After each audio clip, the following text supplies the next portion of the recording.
Target ko na sana ngayon ay 30 minutes ang preaching lagi. Pero this, as you can see, 20 verses po yan mga kapatid. Medyo mahaba-haba, but let's try to reach even at the 45 minutes to cover para ma-meet natin yung ma-meet ato, ma-juice natin yung text. So I invite you to stand once again as we read tong 20 verses na ito where Jesus Christ heals a man with a demon. Reading from English Standard Version. They came to the other side of the sea, to the country of the Gerasenes. And when Jesus had stepped out of the boat, immediately there met him out of the tombs a man with an unclean spirit. He lived among the tombs, and no one could bind him anymore, not even with a chain, for he had often been bound with shackles and chains, but he wrenched the chains apart, and he broke the shackles in pieces. No one had the strength to subdue him.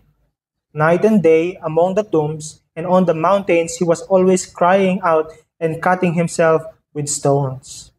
And when he saw Jesus from afar, he ran and fell down before him, and crying out with a loud voice, he said, "What have you to do with me, Jesus, Son of the Most High God? I adjure you by God, do not torment me." For he was saying to him, "Come out of the man, you unclean spirit." And Jesus asked him, "What is your name?" He replied, "My name is Legion, for we are many." And he begged him earnestly not to send them out of the country. Now a great herd of pigs was feeding there on the hillside.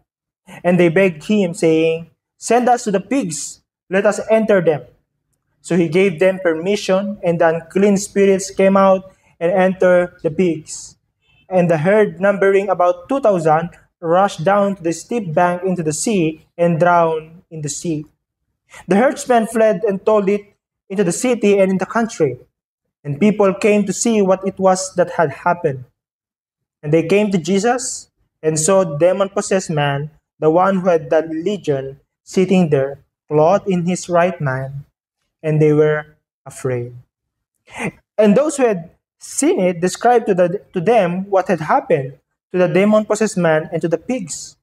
They began to beg Jesus to depart from their region.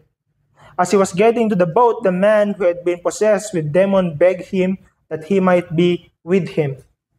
And he did not permit him, but said to him, "Go home to your friends and tell how much the Lord has done for you, and how he has had mercy on you."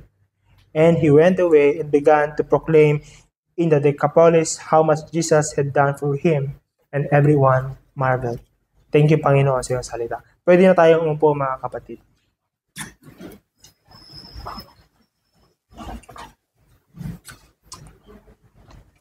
Now, last Sunday, 2 Sundays ago, we've seen how Jesus Christ stopped the power of the non-living things. Yung alon at yung malakas na hangin. At ngayon naman, supernatural livings ang i-stop ng Panginoon. At kung kayo ay napanood nyo na yung movie o nabasa nyo na yung Pilgrim's Progress, may isang sitwasyon doon kung saan si Christian tumakbo ng mabilis para palabas ng kanyang city. Yung City of Destruction kung tawagin. Tumakbo siya papalayo. Tapos nakita siya ni Pliable at ni Obstinate. Dalawang karakter yon. Pero si Pliable, nagtanong siya, Bro, saan kayo pupunta?" Sabi ni Pliable kay Christian, kasi bilis siyang tumakbo. Heading to somewhere. Sabi ni Christian, "Pa-Celestial City ako. Papunta ako sa bayan na walang hanggan." Sabi niya, doon sa lugar na yon, walang sakit, walang lungkot, at kasama na ang Diyos forever. Non-stop. Sabi ni Christian, "Ayoko nang manatili dito sa ating bayan. It's, from the name itself, it's going to be destroyed. It's a city of destruction. Gusto ko ng bagong buhay." Sabi ni Pliable, "Wow! Gusto ko rin yan. Ang gandang pakinggan. Sama ako sa'yo." Sabi ni Christian, "Sige." At yung dalawa, naglakbay sila. At habang naglalakbay sila, si Christian nagkwento sa kanya. Nasabi niya, "Alam mo, dun sa lugar na yung Celestial City, ang nag-aantay sa atin ay lugar ng walang iyakan, lugar na laging masaya, may corona at reward, may walang hanggang buhay, wala nang kamatayan, at ang higit sa lahat, makakasama natin ang Diyos at ang kanyang mga anghel.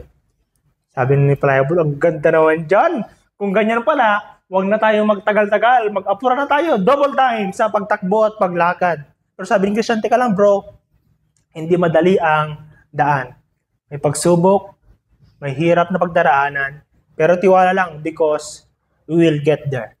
Okay lang yan, sabi ni Pliable. Basta ang goal ko yan, yung reward, yung mga sinabi mo sa akin.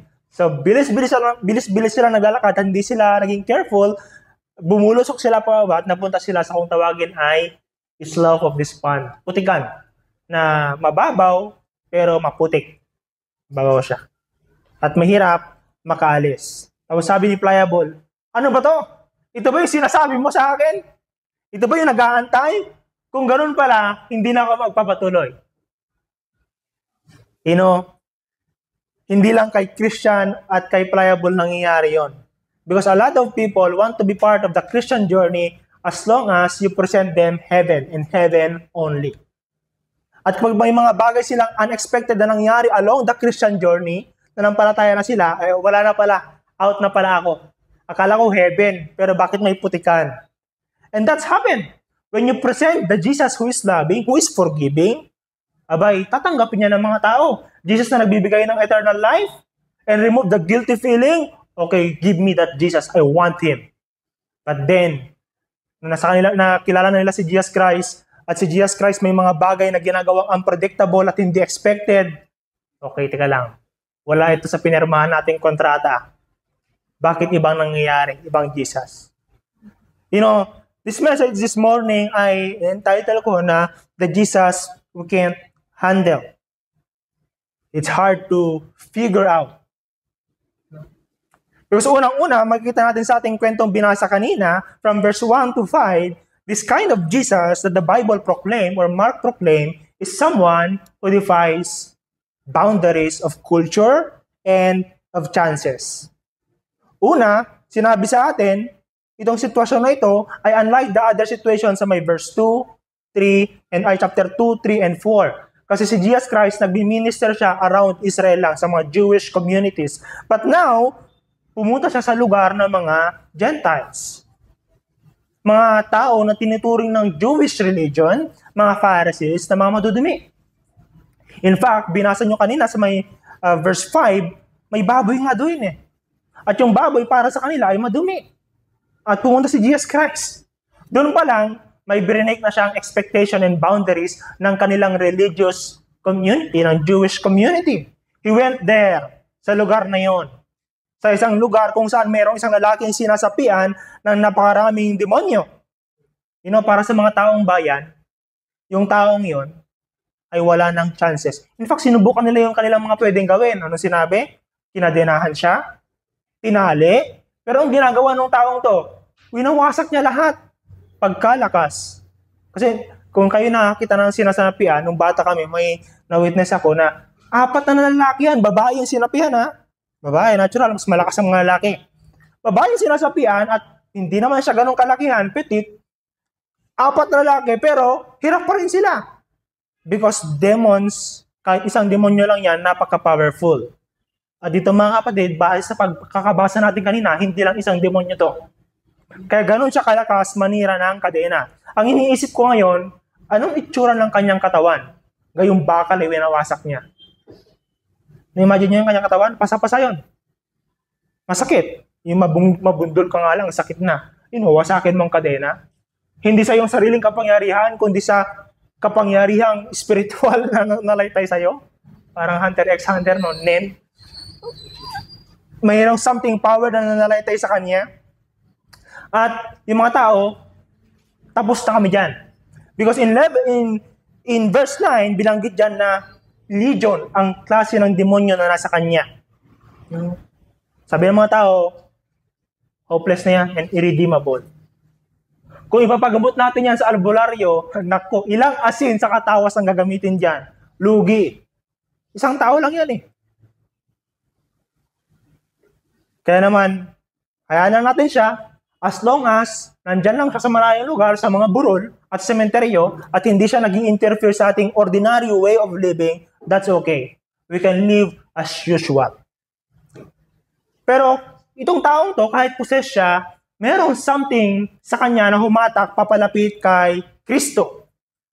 Nung siya yung tumakbo, as you can read in the text, pero hindi siya yung nagsalita. Yung mga demonyo, sabi ng mga commentator, na may split personality siya.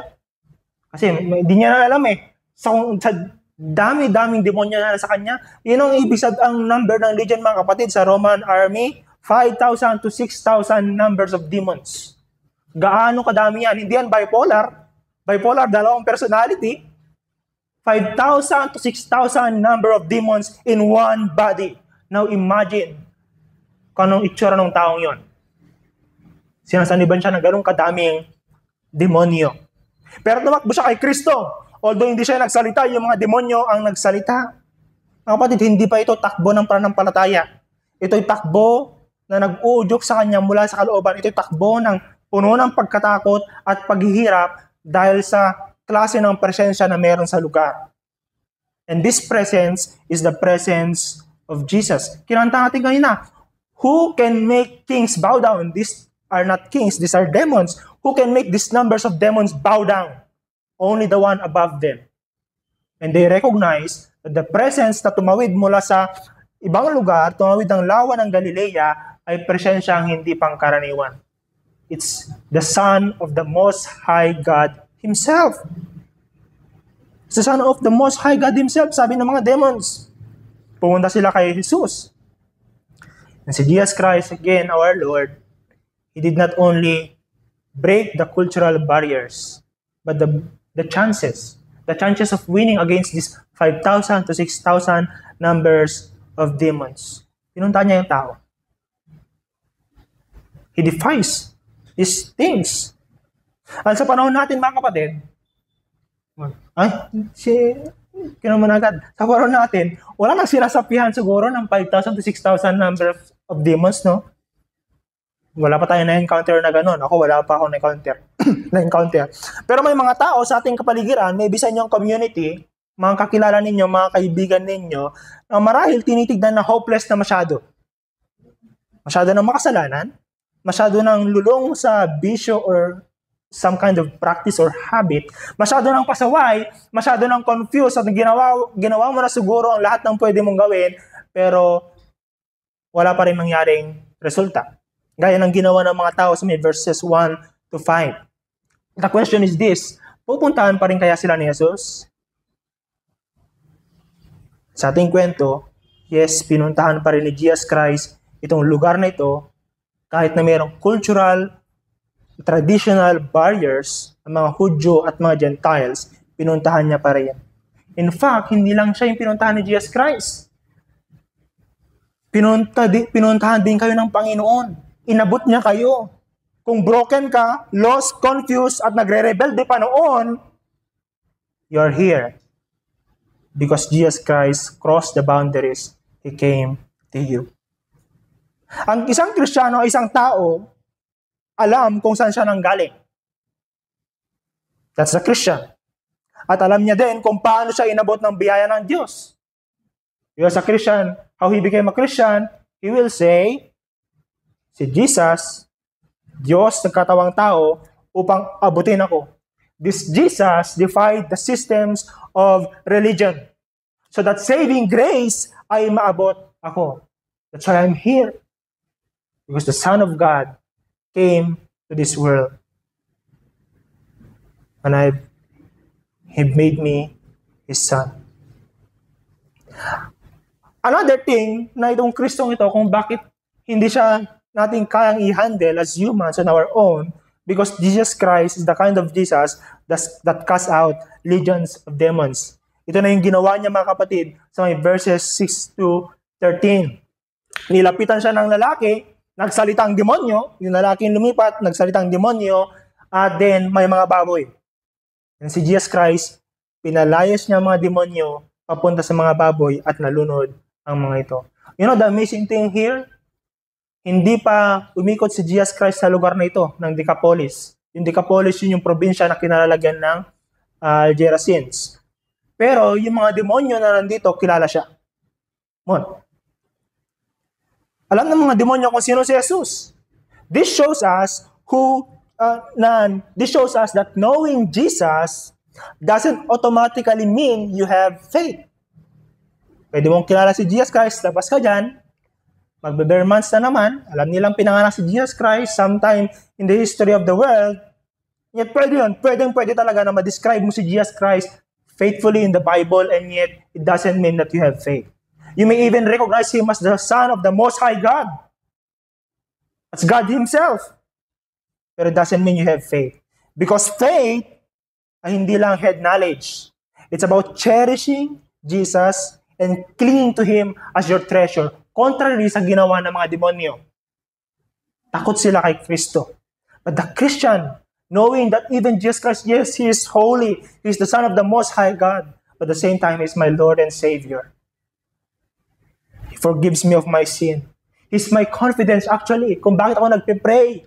Kung bakit alam ko na pinapakinggan yung panalangin ko sa langit ng Diyos Ama. Because of Him. I need not fear Him. Kung nagkasala ako, there's shame.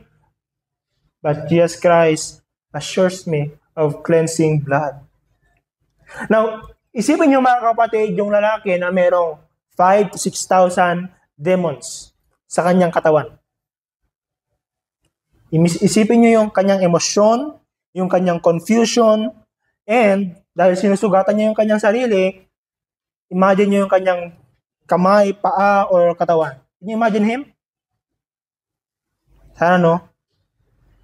Hindi niya naman willful na ginagawa yung pagsugat sa kanyang sarili. Yun ay udyok ng demonyo na libo-libo sa kanyang katawan. Nakakaawa. Pero ang ginawa ni Jesus Christ, pinalayas niya silang lahat. Ano pinapakita nito mga kapatid? Siya ang may kapangyarihan hindi lang sa bagyo at hangin at tubig, kundi pati sa isang legion ng demonyo. But I would like to ask now, yung lalaking pinalayasan ng demonyo. Gusto ko siyang kamustahin Kamusta ka na nung lumayas yung 6,000 demons sa'yo? Anong pakiramdam? Pwede natin i-compare yung pagod-pagod ka tapos nakapag-rest ka, but I think it cannot be compared. 6,000 demons within you? Ang hirap nun. For us, it may be a hallelujah moment. Hallelujah, praise the Lord. Totoo nga na itong Jesus na ito is the King of Kings and Lord of Lords. That explains that why these thousands of demons bow down before Jesus Christ.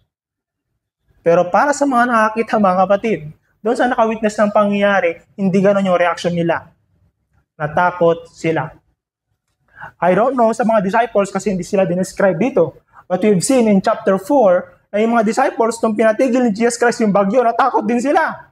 Whenever they are confronted with the presence that's unusual, ang response ng tao ay hindi, "Oh Lord, I praise you." No! Takot. Fear. Because this is unusual. Hindi nila alam kung paano mag-react. Isipin nyo na lang gaano kalakas yung 6,000 demons at pinalayas ni Kristo. Ang tanong ngayon, gaano pala kalakas si Jesus Christ ngayong meron siyang kapangyarihang i-command at palayasin ng mga demonyong ito na hindi kayang isubdue ng mga town people ng Gerasenes. How powerful He is. Therefore, this Jesus Christ, He is the strong man who binds even the strongest forces of evil. Sabi ni Jesus Christ, di ba? Hindi si Beelzebul lang nagpapalayas. Someone who is powerful, and that's me. I'm the strong man, able to bind these forces and throw them out. But the thing is this, mga kapatid. Hindi libre. May cause ang deliverance na ito. May nawalan. May disruption. At madalas, sa buhay natin, ganon din ang grace ni Jesus. May kailangang putulin, may kailangang ihiwalay, may kailangang isuko, and the question is this, ano yon sa buhay mo? Ano yung bagay, if you want the sanctifying grace, let's say, hindi na yung saving grace kung kayo iligtas na. If you want the sanctifying grace to abound more and more sa buhay ninyo, what is it?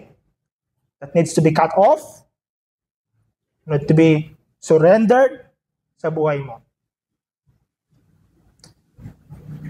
You see, hindi libre. May bayad. And this is the reason kung bakit sa may verse 14 to 15, kinonfront ni Jesus Christ yung kanilang comfort, yung comfortable life. Kasi malayo naman tong lalaking to na sinasapian ng demonyo, hindi man siya nakakadisturbo sa aming pagpapasto ng aming mga baboy, sa aming usual business, okay lang. But here comes Jesus, a more powerful, sabihin natin, spiritual being. Let's say that. Kasi he's able to cast out the demons. One who is more powerful. Thing is this, their comfort, their regular life was disrupted. In fact, kumalat yung balita, nakita ng mga tao yung lalaking dating baliw at sugatan na ngayon ay maayos na, pero hindi sila nag-hallelujah moment, natakot sila. Because again, you remember the story na sinare ko, for the pagan world, usually sa mga baryo, kapag naka-encounter sila ng mas spiritual being other than the spirit na kinaugalian na nila, natakot sila. Kasi unpredictable yun eh. At least yung dating spirito na alam nila kung ano dapat gawin. Alam nila how to keep it at bay. Hanggang dito lang. Pero for another spiritual being, enter the territory, delikado yun. We don't know anong klaseng spiritual being to, ano yung pwede niyang gawin. Nagpanic sila. Because someone who is more powerful and unpredictable entered their territory. But the question I have now is, bakit kaya pinayagan ni Jesus yung legion, yung libu-libong demonyo na ito, na sa baboy sila pumasok? Pwede naman palayasin na sila totally papuntahin sa impyerno eh. Sinusubok kaya ni Jesus kung ano mas mahalaga sa kanila? Sinusubok kaya tinatry kaya ni Jesus na i-reveal that something in them, for them is more important other than the message He brings? Because remember, Jesus Christ is going around proclaiming the message of the kingdom as mentioned in Mark chapter 2 and 3.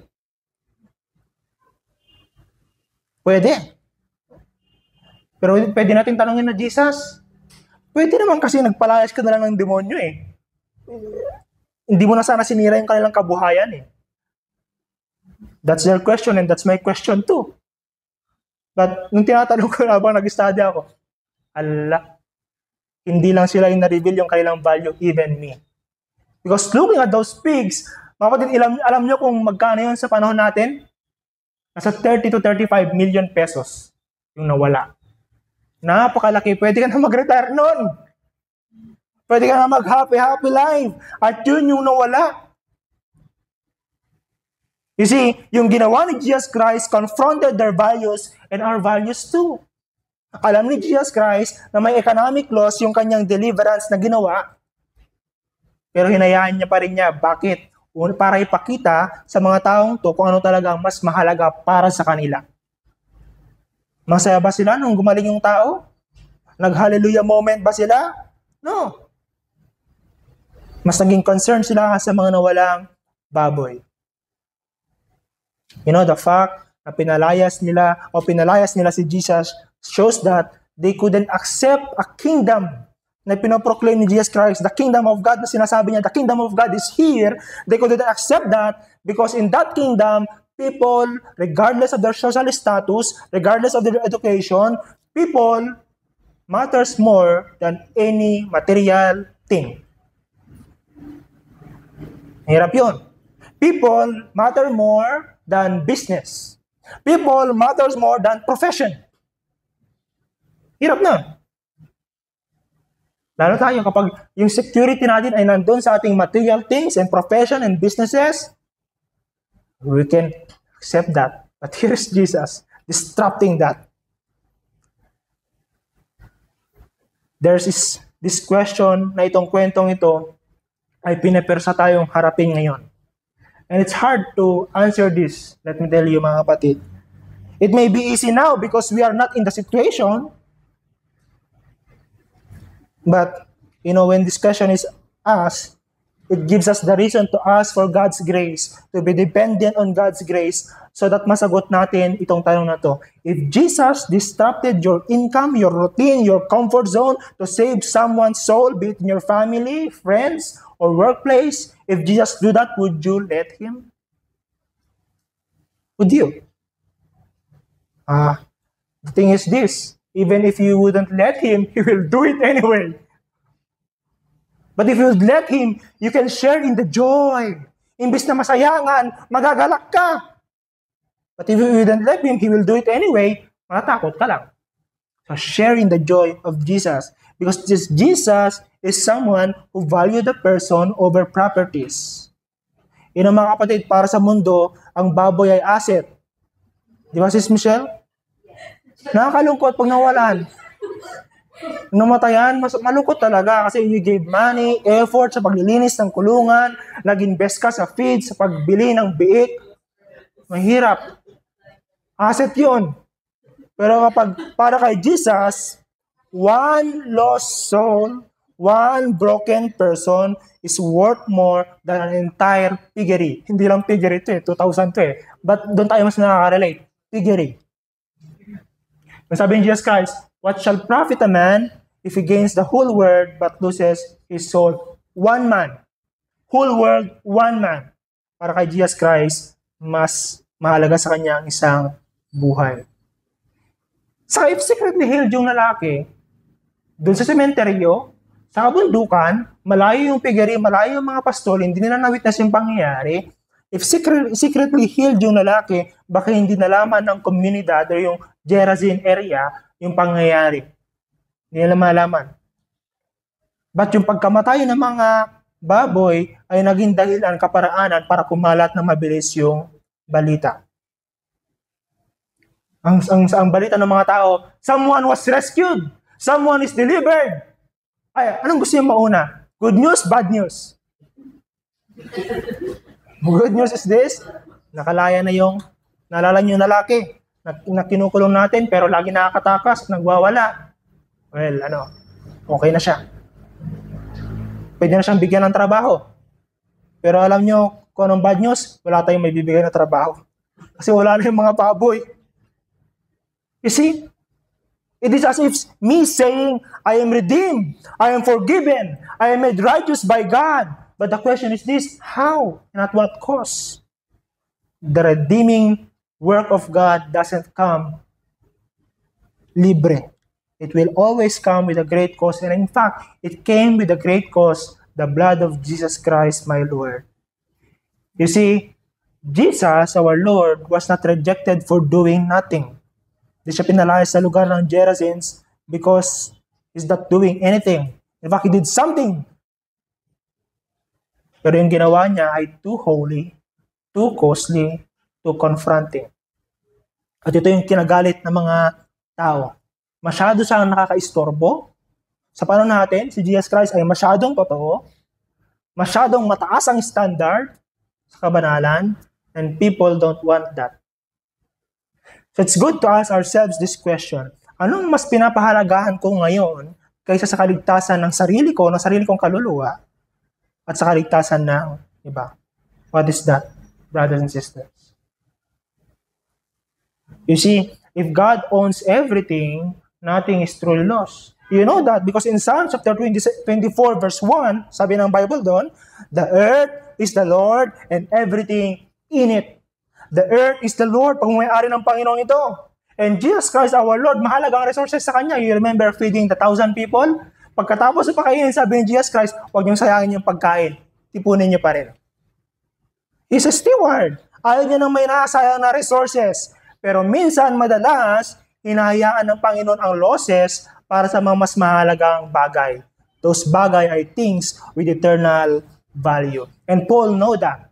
That's why nung nakita niya yung mas mahalagang value at meron siyang bagay sa kanyang buhay na humahad lang sa kanya to pursue that eternal value, sabi niya, I count these things as dung, tae. Mapasa akin lang mga bagay na mas mahalaga. You know, we want Jesus when He answers prayers. Praise the Lord. But magtitiwala ka pa rin ba sa Kanya when He brings you into deeper waters where your feet is no longer able to touch the sand. Sa mga nagsiswimming dyan, pag hindi naabot ng mga paa mo yung buhangin, nakakatakot na. Liban lang kung may life vest ka at salvavida, easy peasy. Pero kung wala, ay nakakatakot.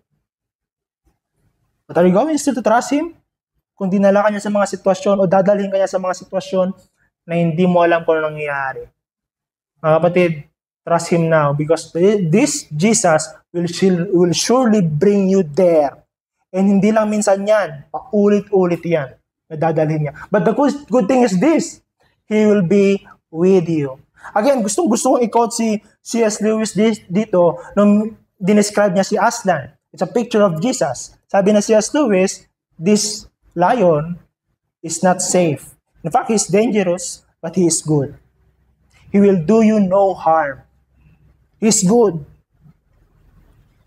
May mga bagay sa buhay natin na gusto nating isuko kay Lord, pero kailangan muna nating malaman kung sino talaga siya. Lord, I will trust you my life. Okay. Pero, again, know this Jesus because you might initially want Him o initially gustong-gusto mo si Jesus Christ, pero you don't know what He might do with the thing that you're surrendering Him. You don't know. But the good thing is this, the thing na gagawin niya ay laging mabuti. Laging mabuti. Dapat ang tanongin natin ngayon, okay, if that's the Jesus na tinuturo ni Mark at ng Bible, the Jesus that I can handle, anong dapat kong gawin? Well, don't handle Him. Let Him handle you. Surrender your life to Him. He isn't meant to be handled kasi hindi siya pet. Hindi rin siya robot. Siya ang ating creator. Siya ang nagligtas sa atin. Tayo ang servant. Siya ang Lord. Tayo yung dating lulong sa kasalanan. Siya ang nagligtas. At siya ang may karapatan sa buhay natin. Hindi doon nagtabos ang kwento, mga kapatid. Because nagpatuloy, again, sabihin niya, oh hallelujah moment, oh, masayang-masaya yung lugar. But then, we know, in verse 16 to 20, hindi ganun yung pangyayari. Nasayangan sila sa baboy. Na-distrap yung kanilang comfort. Ang akala ng mundo, akala ko, nung binabasa ko din yung text, sayang yung Bible talaga, 35 million. Anong pwede kong gawin sa 35 million? Sayang na sayang. Ilang taon na pagtatrabaho yan? Wala. Hindi natin naabutin yun ang sweldo nyo ngayon. Hindi niya abutin yung 35 million. And yet, nawala yun sa isang iglap. Now, I'm saying that for you to see talaga kung gaano kalaki yung nawala at the cost of delivering this person. Akala ng mundo, sayang yung baboy, pero kay Lord, yung baboy ay investment. Yung lalaki ay gumaling at naging evangelist sa lugar ng Decapolis. In Decapolis ay probinsya ng Gerasenes. No? Sinabi ni Jesus, huwag kang sumama sa akin. Bumalik ka, mag-testimony ka sa pamilya, sa friends, sa community mo. And you know what happened? Hindi pa natin mag-go through to, pero advance na. In Mark chapter 7, verse 31-37, nung bumalik si Jesus Christ sa lugar na to, hindi na siya pinalis. Kundi yung mga tao, they began bringing people to Him. What happened? What happened? Nawala yung mga tao, yung tao nagpaalis sa Kanya are now the ones approaching Him, even bringing their family and loved ones to Him. Ibig sabihin, naging effective ang testimony ng dating possessed na lalaki. Ikinuwento niya hindi lang ang kwento ng kanyang kalayaan mula sa mga demonyong libo-libo, kundi ang kwento ng tagapagligtas na pinahalagahan siya kaysa sa pwedeng maging reaksyon ng mga tao nung pinapunta niya ang demonyo sa mga baboy. Na pinahalagaan siya kaysa sa isang napakataas na halaga ng mga baboy. I praise the Lord. Yung pagkawala ng mga baboy ay naging bahagi na lang, hindi ng losses, kundi ng kwento ng pagliligtas ng Panginoon, hindi lang doon sa lalaking yun, kundi sa mga tao ng Decapolis. It became a part of the story of God's redemptive plan for the people of Decapolis. Hindi na tuluyang narinig ng mga tao si Jesus dahil sa nakakatakot na paraan ng pagkukwento ng mga nakawitness. Nakakatakot yung paraan nila eh. Kasi nung nakita nila, natakot sila. Ay, nung ikikwento nila yon, takot din ang dala nila. Pero dahil doon, narinig nila ang kwento mula sa ibang perspective. From the perspective of someone who just witnessed it, who didn't really experience what happened, from the story of someone who experienced the redeeming love, redeeming grace of Jesus Christ. Dating nalipin ng demonyo, pero dahil sa kapangyarihan ni Jesus, sa kabanalan ni Jesus, siya ay pinalaya. Now, imagine this. Imagine yourself listening to a gospel presentation from someone who really experienced the power of the gospel. Naalala niyo yung testimony ni Sis May last Sunday? Mahaba yung testimony niya. Sabi ko, Sis, maximum 10 minutes dinoble niya. Mahaba yung testimony niya, pero listen to his testimony. Sabi ko, praise the Lord. Praise the Lord. Sa ginawa ko, Panginoon. You're the one who did it. Who changed him. Who changed her. Who accompanied her from her journey sa Roman Catholicism, sa INC. Ano po nabanggit niyang religion? Ang dami siyang nabanggit na napuntahan niya. And then to really knowing that this Jesus, I love him. He saved me. Tinanggihan ng mga tao si Jesus dahil sa patotoo ng mga nakakita lang. Pero sinugo ni Jesus Christ ang lalaking ito bilang saksi at ipahayag ang awa ng Diyos sa kanyang buhay. Mga kapatid, take note. It's the mercy of God and the wonderful works of God in his life. Now, imagine nyo siya ngayon. I invite you to imagine him. Kinakwento niya sa kanyang mga magulang, sa kanyang mga kababata, kapitbahay, at pati sa mga strangers kung gaano ka-hopeless, kagulo ang buhay niya noon. Kung gaano siya ka-confused. Maraming spiritual, psychological disorder. Sabi ng psychology, psychological disorder yan. No! 6,000 demons inside him. Pabago-bago ang kanyang pananaw. In the movie, anime series, One Piece, si Blackbeard, 3 pagkatao. Minsan mabait, minsan curious, minsan passionate. Hindi siya maintindihan ng mga tao na sa paligid. Pero yung bida, siyempre, si Luffy, naintindihan niya na 3 personality. Pero hindi siya maintindihan ng mga tao, pabago-bago siya. And this is the experience of this person. Hindi 3 personality, mga kapatid. 1,000. At kinento niya yon. Tapos sabi niya, isang araw, yung mga demons sa loob ko, nagkagulo. I don't know. Nagkagulo. And then I saw a man from afar, mula sa lawa, tumawid, pumunta sa lugar natin. Yung mga demon na nasa loob ko, tumakbo na sa kanya. Kinontrol nila ako at nagpatira pa sa kanya. Takot na takot sila sa taong ito. And tong taong ito, kinumad niya sila, papali sa akin. And then there, I felt a sudden relief from the demons. In fact, sabi ni Jesus Christ, gusto kong sumama sa kanya dahil sa ginawa niya sa akin. Pero sabi niya, bumalik daw ako sa lugar natin at sabihin sa inyo kung anong ginawa niya sa akin. Ang alam ko, dati akong hubad, dati akong sugatan, ngayon okay na, may damit na ako, dinamitan pa nila ako. Alam kong ginawa niya sa akin, pinalaya niya ako sa mga demonyo. Makapangyarihan itong Jesus Christ na ito. May sinend ako kahapon, hindi ko sinadjust ko lang na panoorin ninyo, but I would like to quote the story of that person, Bill Carapang. Dati yung pangalan niya, Bill Carapang, kilala na siya sa pangalang Bill Orejo. Nung siya ay nasa Sputnik Gang, pangalan niya ay Bill Carapang. Naligtas ng Panginoong Jesus. Alam niyo yung ginawa niya, mga kapatid, gumawa siya ng mga kanta. Pinapatugtog namin ito sa ISU noon, kung ma-remember niyo ba? Yung isang takot ng kanyang himala.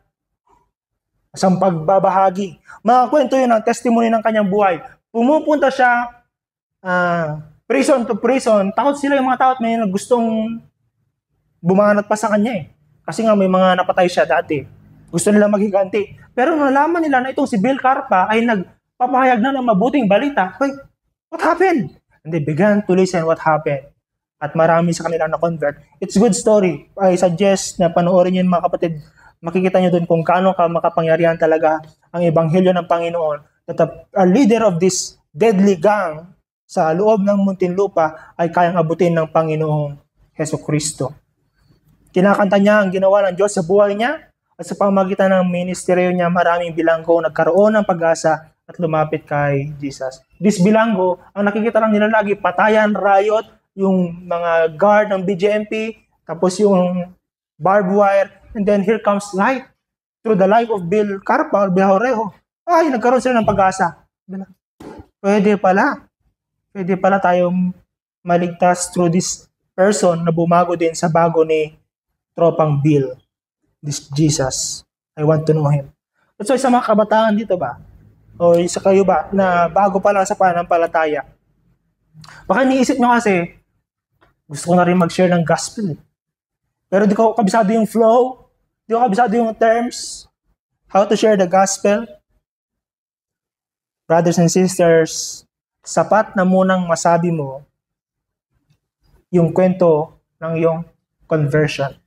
Sapat na munang masabi mo. Muna, I say muna because you need to level up and upgrade, matuto kayo, mag-learn. That's why we have Sunday school and preaching and small grouping.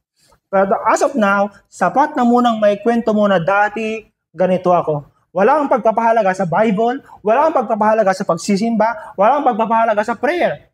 Liba na lang kung kayo mga basagulero, pwede yung kwento rin yun. Dati maaway ako, dati nangungupit sa nanay o nagka-absent. O dati, ang gusto ko lang sa buhay ay mag-retire ng maaga, mamasyal, kung saan-saan. But no, iba na. Gusto ko pa rin yun, pero nabago na yung perspective ko.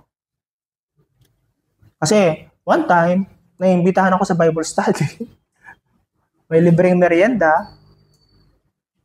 Or sa case natin sa CGF pa noon, coffee shop, akala ko ililibre ako. Yung pala ako din pala magbabayad ng kape ko. Inimbitahan ako, one time. Then I listened to the Bible study. I enjoyed the conversation. Nakilala ko tong Jesus Christ and His gospel. At mula noon, alam kong hindi na ako katulad ng dati. I cannot explain it in scientific terms and methods, but I know something happened. May ginawa itong Jesus na ito sa buhay ko. He disrupted my schedule. He disrupted my finances kasi nag-offering ako willfully, sana hindi forcefully, willingly. I began to contribute to our church work. Na-disrupt even yung mga relationship ko. Nabago ang lahat. All because of this Jesus. Praise the Lord. Because nabago lahat because of this Jesus. Mga kapatid, I give you this question for more conversation. You may use it mamaya sa small group, pero pwede rin hindi. Pwede rin paglabas, conversation outside. What if the Jesus you've been expecting, yung unang na-share, of course, Jesus Christ is loving, forgiving, and Lord of your life, but hindi siya yung kabuuang Jesus. Because as you get through this journey of Christian life, as you continue to read the Bible, makikilala mo pa itong Jesus Christ. And He may not be the Jesus Christ that is presented sa social media, sa TV, at kinakwento ng mga pastor celebrity. What if this Jesus is more powerful, more confrontational, more loving, more destructive, more than sa iyong na-imagine? Will you still welcome Him in your life as your Lord and Savior? You see, one thing is sure. You may or you cannot handle Him, but you are called to surrender to Him and let Him handle you. And how you do that? How you do that? Mark chapter 4 ay flooded ng paraan how to do it.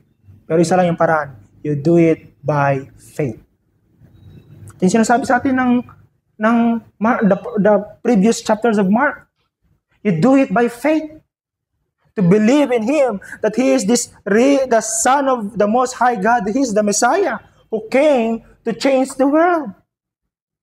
You do it by faith. Let's come to the Lord in prayer.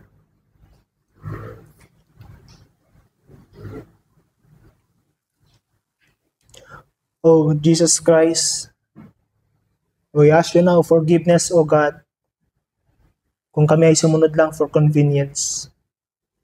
Because it's easy for us, we'll have a religious life, and then sasagot sa aming mga panalangin. It's beneficial. But when we are confronted, Panginoon, ng mga katotohanan patungkol sa iyo na hindi namin naasahan, kami po'y natakot. Kami po'y kumakawala. Tawarin niyo kami. Dalangin namin, Diyos Ama, that you'll give us the eyes of faith to see you. The eyes of faith to live for you. The eyes of faith to witness, O God, and to proclaim what you have done in our lives. How you have been merciful. Hanggang ngayon, simula nung kami mananampalataya, hindi ka nagbago sa iyong pagiging maawain, pagiging pasensyoso sa amin, sa katigasan ng aking mga ulo. At patuloy mo kami minomold into the image kagaya mo. Salamat, Diyos Ama. Salamat. Now, O Lord, as you've commanded this person, command us now to go and proclaim sa aming mga mahal sa buhay, sa aming mga kaibigan, katrabaho, even to strangers, ang mga mabubuti, mga ganda at kamanghabanghang bagay na ginawa mo at patuloy mong ginagawa sa aming buhay. Nang sa gayon naman, hindi lang po kami manampalataya. Ang iba naman ay manampalataya sa iyo. This we pray in Jesus' name. Amen.